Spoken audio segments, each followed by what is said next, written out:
اعوذ باللہ من الشیطان الرجیم بسم اللہ الرحمن الرحیم یا بنی آدم اما یأتینکم رسل منکم یقصون علیکم آیاتی فمن اتقى وأصلح فلا خوف عليهم ولا هم يحزنون والذين كذبوا بآياتنا واستكبروا عنها أولئك أصحاب النار هم فيها خالدون فمن أظلم ممن افترى على الله كذبا أو كذب بآياته أولئك ينالهم نصيبهم من الكتاب حتى إذا جاءتهم رسلنا يتوفونهم قالوا أين ما كنتم تدعون من دون الله قالوا ضلوا عنا وشهدوا على أنفسهم أنهم كانوا كافرين صدق اللہ العظیم۔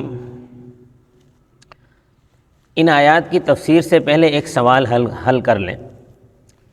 آیت پاک آخری رسول پاک صلی اللہ علیہ وسلم پر نازل ہوئی ہے، لیکن اس آیت میں رسول جمع لائے ہیں۔ گزشتہ رسول تو گزر چکے، آگے کوئی رسول آئے گا نہیں، تو پھر رسول جمع کیوں لایا گیا ہے؟ تو اس کا جواب یہ ہے کہ تفسیری قاعدہ ہے کہ یا ایھا الناس سے جب اللہ پاک خطاب فرماتے ہیں تو مکہ کے مشرکین سے خطاب ہوتا ہے، اور جب یا ایھا الذین آمنوا سے خطاب ہوتا ہے تو وہ مومنین کو ہوتا ہے، اور جب یا بنی آدم سے خطاب ہوتا ہے تو اس سے کل اولاد آدم سے خطاب ہو رہا ہوتا ہے۔ اور ظاہر ہے قرآن اللہ کا کلام ازلی ہے، تو گویا بیک وقت سب کو موجود مان کر عالم ارواح میں خطاب کیا گیا ہے۔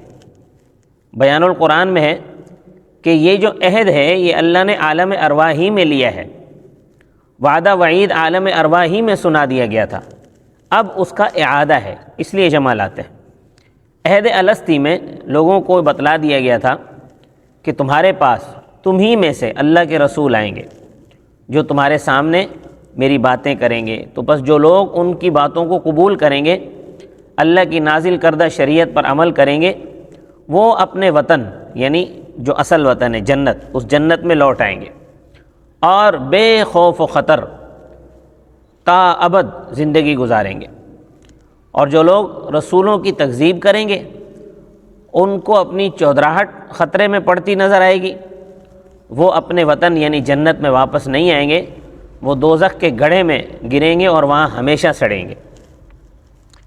یا بنی آدم، اے انسانو، اما یأتینکم رسل منکم یقصون علیکم آیاتی، اگر تمہارے پاس تمہیں میں سے رسول آئیں جو تمہارے سامنے میری باتیں کریں، فمن اتقی، پس جو شخص اللہ سے ڈرا، واصلح، اور خود کو سنوارا، فلا خوف علیہم ولا هم یحزنون، تو آخرت میں ان کو نہ کوئی ڈر ہوگا اور نہ وہ غمگین ہوں گے۔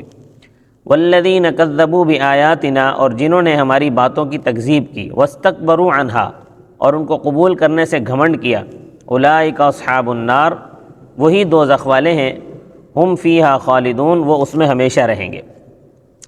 اب اگلی آیات کی تفسیر سے پہلے بھی دو باتیں جان لیں۔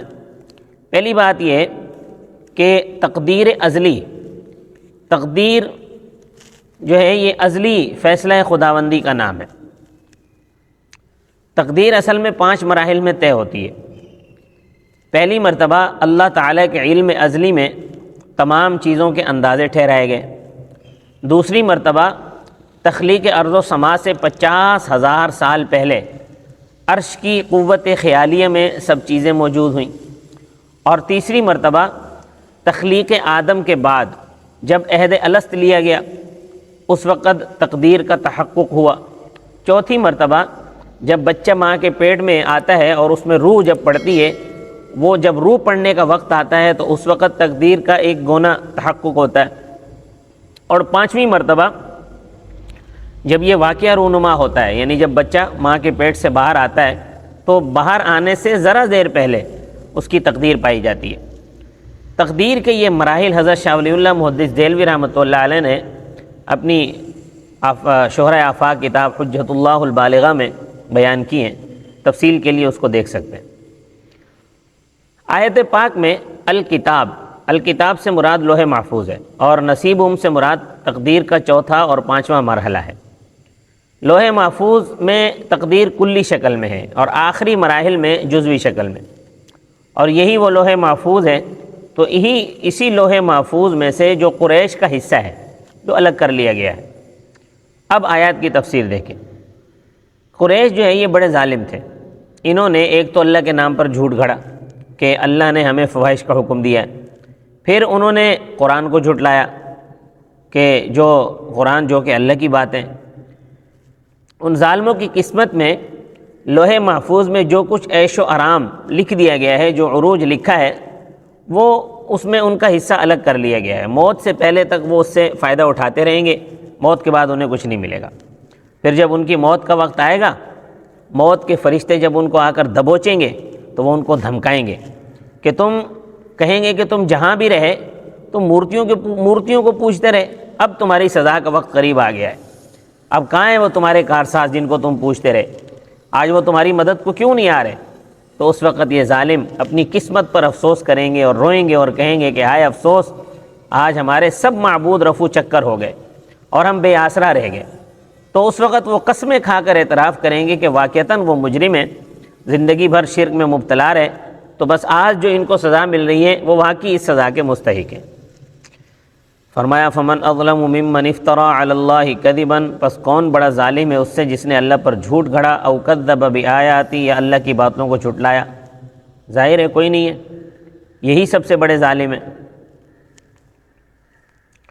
اولئک ینالہم نصیبہم من الکتاب، ان لوگوں کو نوشتہ یعنی لوح محفوظ میں سے ان کا حصہ پہنچے گا، یعنی موت سے پہلے تک۔